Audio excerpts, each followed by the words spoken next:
Boa noite, estamos aqui hoje reunidos na Faculdade Inovar. Estamos reunidos para apresentar um roteiro de aula prática com o tema eletricidade estática, por atrito, por indução e por contato, e outras mais. Essa turma é composta por junção de dois períodos, dois cursos de engenharia, engenharia de computação e engenharia de produção, terceiro período. Composta por Wilson, David, Rafael, Lúcio Mauro e Nelson.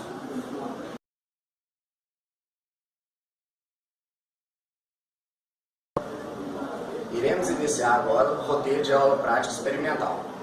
Mostrar através de experimentos os princípios básicos da eletrostática, carga elétrica, eletrização, o poder das pontas, a bobina de Tesla, a gaiola de Faraday, os cuidados requeridos no manuseio dos componentes eletrônicos e eficiência de para-raios. Introdução. A eletricidade é um fenômeno conhecido, provavelmente, desde o início da civilização. Os primeiros registros apontam para a Grécia antiga, onde Tales de Mileto descreveu a propriedade de atração de pequenos objetos do ambar, quando atritavam com outro material. A palavra eletricidade foi cunhada por William Gilbert em 1600 e deriva do tempo grego para ambar, electron. Eletrização. Eletrizar um corpo implica dotá-lo de carga, seja esta positiva ou negativa. A eletrização é feita de três formas: atrito, contato ou indução. Por atrito, quando dois corpos são atritados, vão trocar carga elétrica e ficam eletrizados. Este fenômeno é conhecido por efeito triboelétrico. Através de experimentos foi possível verificar que um dos materiais ganha carga positiva e outros ganham uma carga negativa. Por contato, quando um corpo carregado é posto em contato com outro condutor neutro, dá-se uma transferência de carga, ficando os dois eletrizados. Esse tipo de eletrização acontece quando, por exemplo, tomamos um choque tipo de um objeto carregado, a famosa eletricidade estática. Por indução, nessa forma de eletrização, um corpo eletrizado pode induzir um condutor a alterar a sua distribuição de cargas. Assim, por exemplo, é possível carregar dois condutores a partir de um terceiro corpo eletrizado.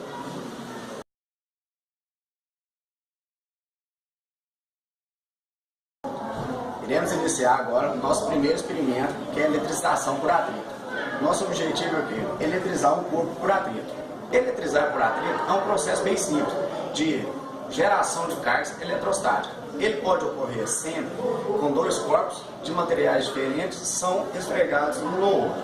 Eletrização por atrito não acontece entre metais, porque eles são bons condutores e a descarga é muito rápida, não conseguindo mantê-los eletrificados.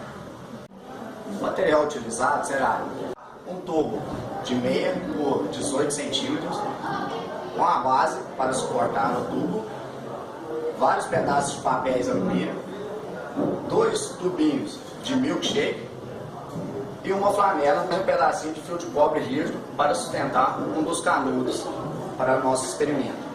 Nesse experimento, utilizamos uma flanela para atritar o tubo.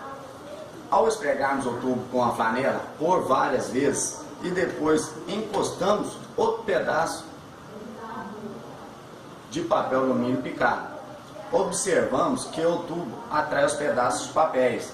Isso ocorre devido à formação de carga elétrica. Nesse experimento acontece também a eletrização por atrito. E ao atritar o tubo com a flanela, o tubo ficou carregado positivamente e ao aproximando do papel, ele os atrai, pois o papel está neutro, havendo então a atração de cargas positivas do tubo e as cargas negativas do papel picado. Outro experimento que nós iremos demonstrar para vocês é o experimento com dois tubos de milkshake, apoiado na base do tubo de PVC, onde ele não tem carga nenhuma, isolado pela base. Iremos fazer o mesmo procedimento. Verificamos que não vai ter carga nenhuma sem atritar. Isso mesmo no experimento. Você tritando um tubo, esfregando, ele vai ficar com carga negativa, fazendo contração do outro tubo, sem encostar no mesmo. Você vai ver que ele vai ter um poder de atração, arrastando o outro tubo.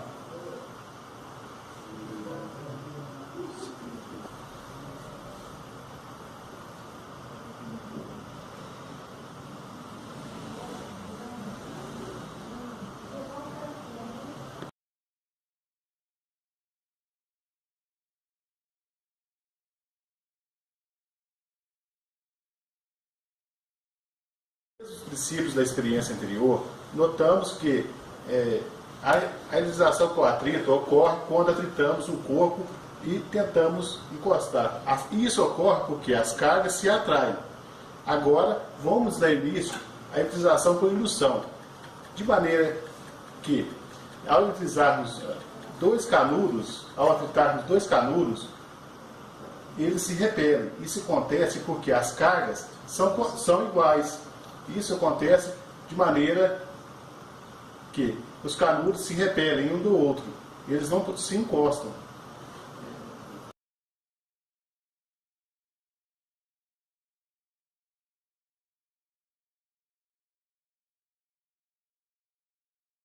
Esse experimento de eletrização por contato são simples.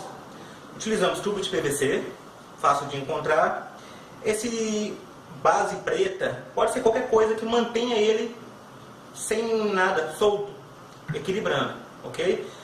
Utilizamos fios de cobre rígido para sustentar a linha, e na ponta dessa linha, na extremidade, foi utilizado papel alumínio, aproximadamente 2 a 3 centímetros quadrado, só para ter uma área de contato. Utilizamos o mesmo canudinho do outro experimento, canudinho de milkshake, a flanela, onde friccionado gera o atrito.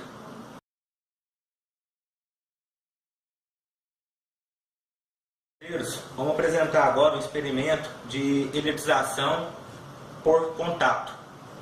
Ela utiliza o mesmo princípio de eletrização por indução e por atrito, onde eu irei eletrizar negativamente ou positivamente esse material, friccionando, e vou encostar ele nesse pedaço de papel de alumínio que está negativamente ou neutro, dependendo da carga que ele está. Vamos observar como é que vai ser o comportamento inicial.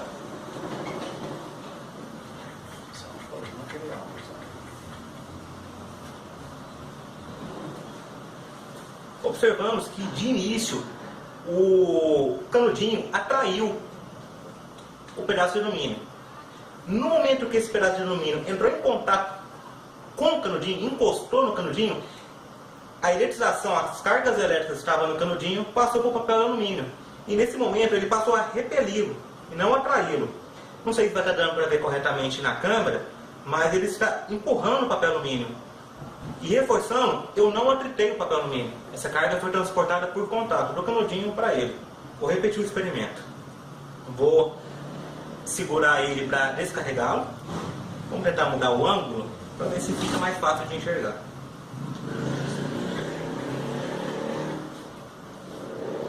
De início tem que atrair. Está atraindo. E o próximo deveria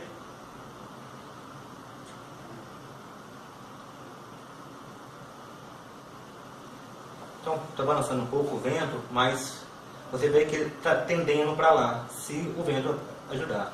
Isso é sinal que ele está repelindo a carga, porque os dois ficaram com a mesma carga. Então, tentando novamente. Eletrizei ele por contato. Ele chegou a encostar. Está carregado.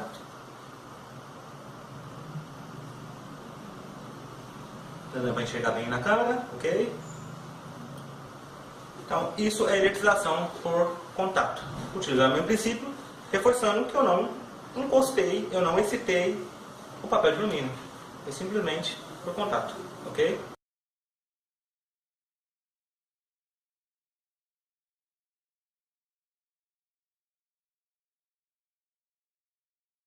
Nosso quarto roteiro com o objetivo de construir um pêndulo para a verificação dos corpos eletrizados, através de um detector de cargas.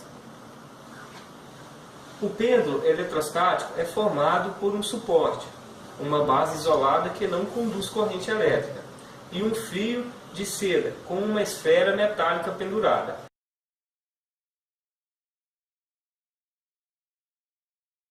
Eletriza-se a esfera com determinada carga positiva ou negativa e aproxima-se do corpo, qual seja a saber a carga. Se, por exemplo, a bola for eletrizada positivamente, aproxima-se dela o material com o corpo.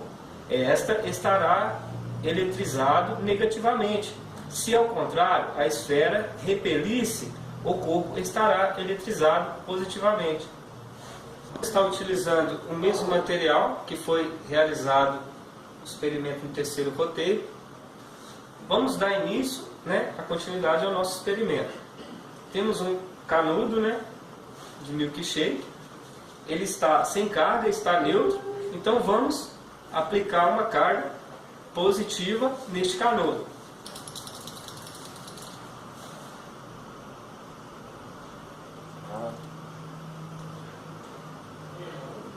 Note que o tubo recebeu uma carga positiva e a esfera de alumínio ela foi atraída porque ela tem uma carga negativa.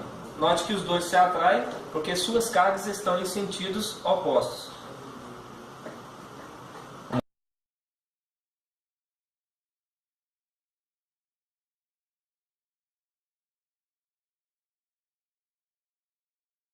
Quinto procedimento que foi solicitado, que é a bobina de Tesla. Os objetivos desse experimento, que é projetar, construir e demonstrar através de um protótipo de uma bobina de Tesla, com base nos conceitos de campo elétrico, campo magnético, indução, capacitância e potencial elétrico, o comportamento de altas tensões que interagem com substâncias dielétricas, como por exemplo o ar.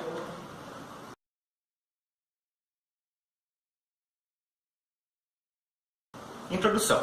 Vamos dar início à introdução da bobina de Tesla.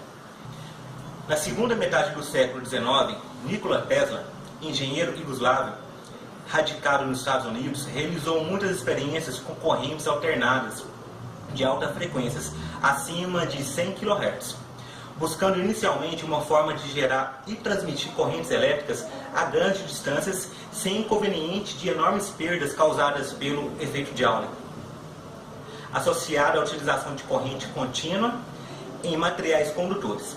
A bobina de Tesla, BT, é essencialmente um transmissor de rádio sem antena, e assim Tesla merece algum crédito no que concerne à invenção do rádio, embora seu interesse estivesse mais relacionado à transmissão de energia elétrica do que à comunicação. Demonstrações elétricas das mais fantásticas são possíveis com a bobina de Tesla. Descargas semelhantes a relâmpagos e brilhantes descargas corona proporcionam um efeito espetacular. Devido ao campo eletromagnético formado, pode acender lâmpadas fluorescentes e lâmpadas de neon, e até a 2 metros de distância, dependendo da potência dela.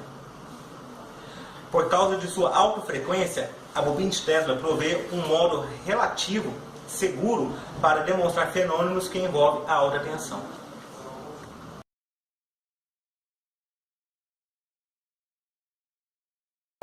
Vamos apresentar agora os materiais utilizados nesse projeto. Um pedaço de madeira para servir como base e isolação no Tesla. Um tubo de PVC, fio de cobre, 24 AWG, fio rígido, aproximadamente 4 a 6 milímetros, dissipador de calor, transistor chaveador, um resistor de 100K, fonte HP de 33 volts e lâmpada fluorescente para demonstrar seu funcionamento.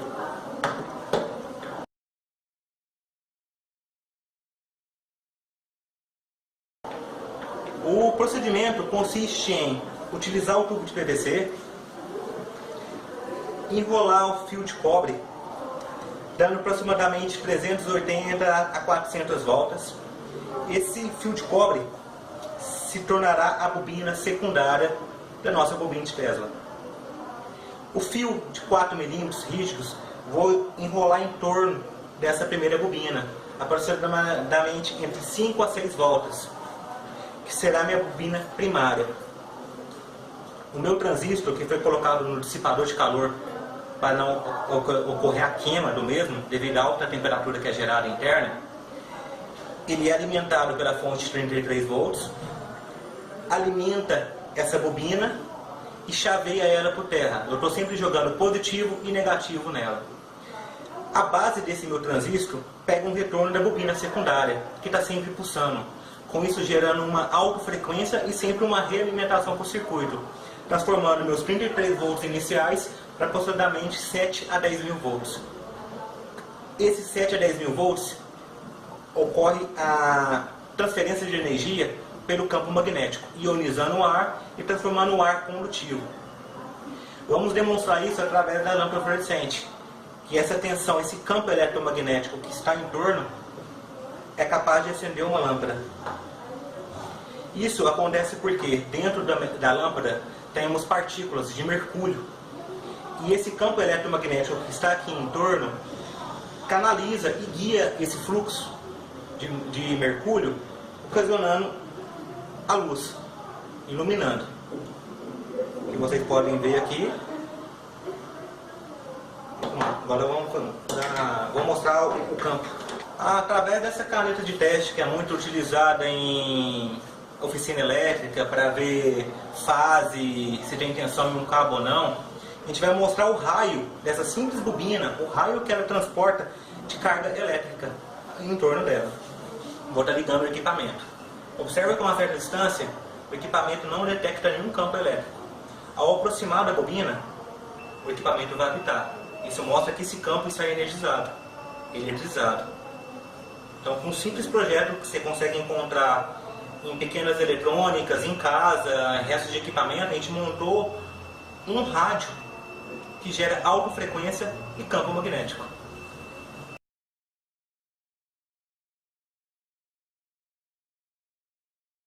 Dando continuidade ao sexto roteiro, gaiola de Faraday.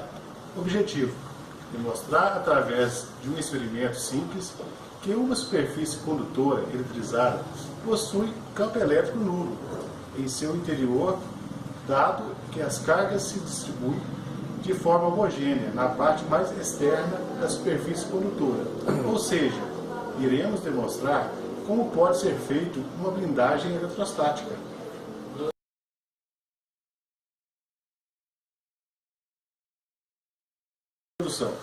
Em 1836, o físico Michel Faraday observou que a carga excedente em um condutor carregado residia somente em seu exterior e não teve nenhuma influência em qualquer coisa em seu interior.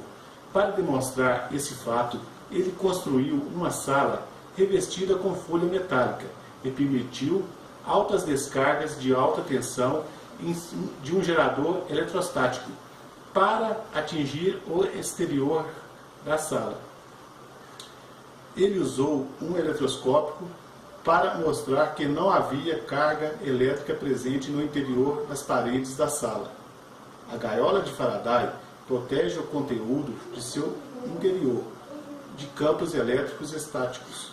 Um campo elétrico é um campo de força em torno de uma partícula carregada, como um elétron ou próton. Algumas gaiolas de Faraday são tão simples como cercas elétricas ou cercados comuns de material condutor. Outras usam uma malha metálica fina. Independente de sua aparência exata, todas as gaiolas de Faraday dispersam as cargas eletromagnéticas e distribuem a carga em todo o exterior da gaiola.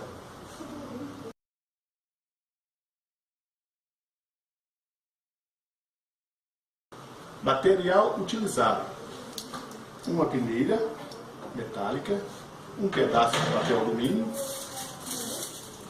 e um celular com rádio FM.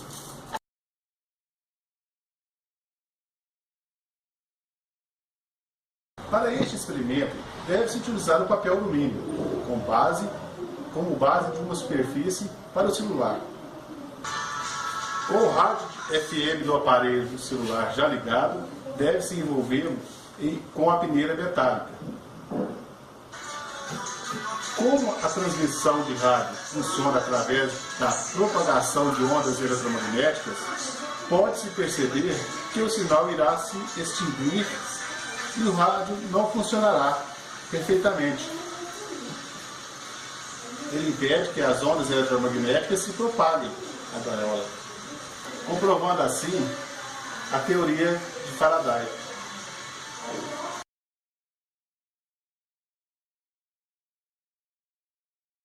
A solicitação do 7º roteiro foi: manuseio de componentes eletrônicos. Quais são os riscos e quais são os controles, forma de eliminá-los.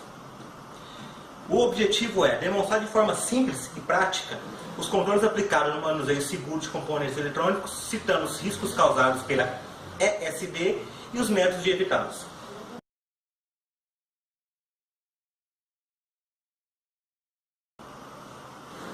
A eletricidade estática é definida como uma carga elétrica causada por um deslocamento de elétrons na superfície do material. Essa carga produz um campo elétrico que pode ser medido e pode afetar outros objetos à distância. A voltagem gerada por esse processo pode chegar a 35.000 volts, se a umidade relativa do ar for muito baixa. A eletrização geradora dessa carga pode ocorrer por atrito, indução ou contato. Devido ao avanço da tecnologia, os componentes eletrônicos como CIs, processadores, foi cada vez mais compactando e sendo de menor tamanho. Com isso, mais suscetíveis à queima devido à descarga elétrica. Os efeitos da ESD sobre os componentes eletrônicos serão invariavelmente destrutivos. Após uma descarga eletrostática, o componente pode apresentar falha total, degradação de desempenho, redução de expectativa de vida útil ou operação errada. No caso de circuitos digitais que utilizam memórias semicondutoras, pode ser esperada falhas de softwares devido à interrupção de dados armazenados nessas memórias. Chamamos este dano de dano catastrófico ou dano latente.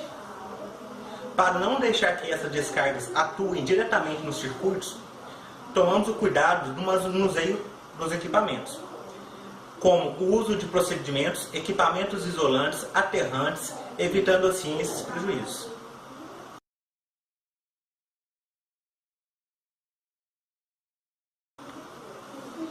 No nosso caso, trouxemos aqui na bancada, para mostrar para vocês, uma placa-mãe de computador, placa essa que utilizamos também no experimento, no desenho de AutoCAD, no desenho à mão. Essa placa possui vários componentes, como processador, chipset, BIOS. Todos esses são compostos por milhões de transistores, nanotransistores, que podem ser afetados por energia estática. Nós temos outro equipamento também que é muito manuseado, que é memória, placa de memória de computador, HD. São placas que necessitam um contato para sua montagem.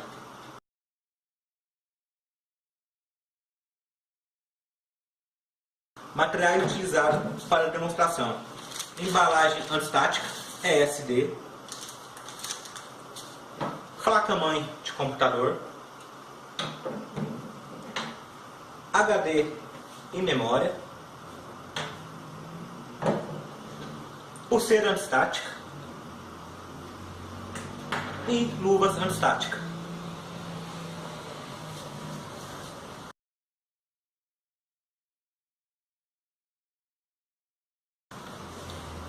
Um dos princípios primordiais para não danificar componentes eletrônicos baseia no seu manuseio, que deve ser sempre feito quando não tiver recursos de ferramentas pelas extremidades, evitando sim contato com contatos e circuitos da placa, sempre pelas bordas. Nunca pegar ela de mão cheia, porque a carga elétrica que está no seu corpo pode danificar os componentes. Para ter uma manutenção mais segura, é utilizado nos transportes embalagem eletrostática. Essa embalagem, além de evitar o atrito gerado pelo próprio equipamento do seu transporte, ela serve para impedir que o campo elétrico externo entre dentro da embalagem. Ela vem em HD, placa de memória, dispositivo, placas de celulares, telefones, telefonias. Outra maneira no manuseio é a pulseira antistática, pulseira de aterramento, onde ela possui um contato metálico que está o tempo todo com a pele da gente, em contato com a pele. A outra extremidade que possui a garra jacaré tem que ser colocada num ponto que eu sei que é neutro, numa CPU, num gabinete de computador, numa malha de terra se eu tiver ela dedicada, garantindo assim que sempre meu corpo vai estar descarregado. Outro recurso que é as luvas antistáticas. São luvas que é constituída por fios de condutores, que está sempre garantindo que não seja isolado, não seja borracha. Porque, como um dos roteiros fala, que o metal não é carregado eletricamente mais fácil, porque está sempre se dissipando, sempre conduzindo. Então, se eu tiver um metal de borracha, eu vou gerar esse atrito e transportar esse atrito. O metálico não. O metálico vai dissipar essa energia.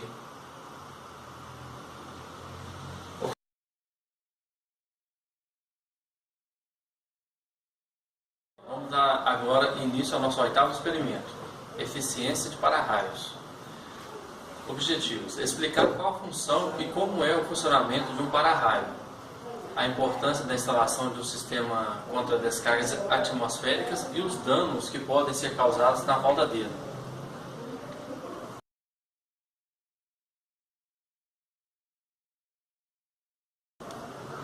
O para-raio foi inventado por Benjamin Franklin em 1752, quando fez uma perigosa experiência utilizando um fio de metal para empinar uma pipa de papel e observou que a carga elétrica dos raios descia pelo dispositivo. Provou também que hastes de metal, quando em contato com a superfície terrestre, poderiam servir como condutores elétricos, inventando assim o para-raio.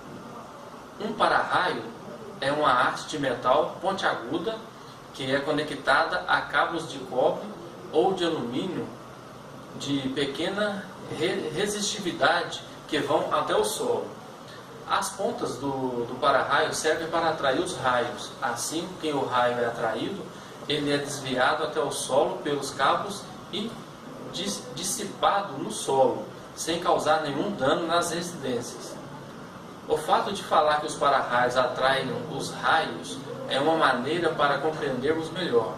Mas, na verdade, os para-raios não atraem os raios, apenas oferecem um caminho para chegar ao solo com pouca resistividade. Os para-raios têm de serem colocados em lugares bem altos, pois o raio tende a atingir o ponto mais alto da área. Geralmente, eles são colocados em topos de edifícios, em tubos de antenas de transmissão de televisões e rádios. A função dos para-raios é proteger a estrutura de construções como edifícios, casas, etc.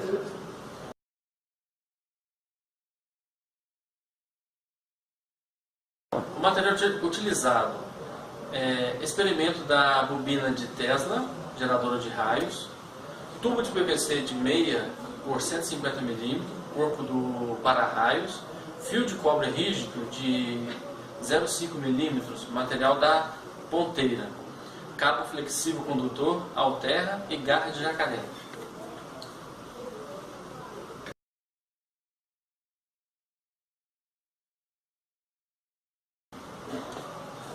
Um dos princípios do para-raio é receber a carga elétrica e canalizá-la, guiar para um caminho preferencial, que no nosso caso é o solo. Nas nossas residências, em prédios, ele fica em ponto mais alto. Se por alguma ventura vem ser atingido por um raio, ele vai entrar em uma de suas pontas e vai ser canalizado através da sua malha, que pode ser cobre, alumínio, e descer para a terra. Nesse caso do nosso experimento, estamos utilizando a bobina de Tesla, que foi um experimento do roteiro número 5. Essa bobina é capaz de gerar uma centelha de tensão de aproximadamente 7.000 volts. Através dessas pontas, vamos tentar canalizar essa centelha e guiá-las para o nosso ponto, que é como referência de terra. Nosso dissipador, nesse caso, está representando uma referência de terra, que seja o nosso solo. Através desse cabo, aí vai dar a jacaré. Vamos ver se a câmera vai captar, mas ao aproximar do nosso bobina de Tesla, ele vai começar a tem que gerar um arco eletrovoltaico, uma centelha. Essa centelha nada mais é a alta tensão em torno de 10.000 volts, passando por caminho preferencial à Terra, através do nosso para-raio.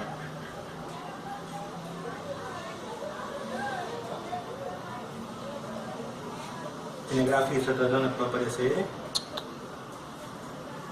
Nada?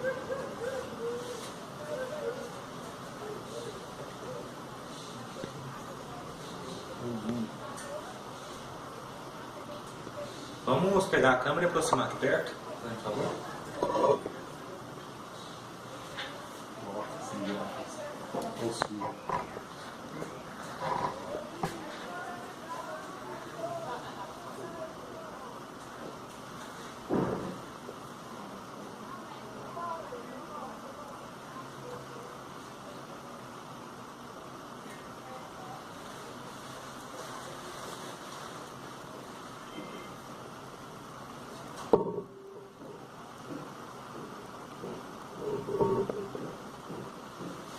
Ok, lembrando que aqui é um simples procedimento de experimento caseiro, de baixo recurso.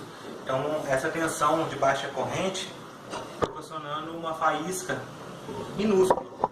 Mas isso, na questão de para-raio, que é milhões de volts, imagina a carga e corrente que passa num para-raio gigante. Reforçando sobre a eficiência de para-raio, não é garantido somente instalar o para-raio e não efetuar a manutenção. Esse sistema tem que ser periodicamente revisado e conferido através de uma visão visual, olhando a integridade das hastes, o caminho condutor até a Terra e utilizando medidores de resistência que garantem a eficácia desse ponto, que no caso chama terrômetro. Esse terrômetro é utilizado, tem o seu procedimento, para medir o nível de resistência que está a minha referência da Terra, garantindo assim que o raio, quando for recebido pelo para-raio, seja conduzido diretamente para a Terra, o seu caminho mais fácil, evitando assim que restício desse raio atinja áreas ao redor, procurando outro caminho.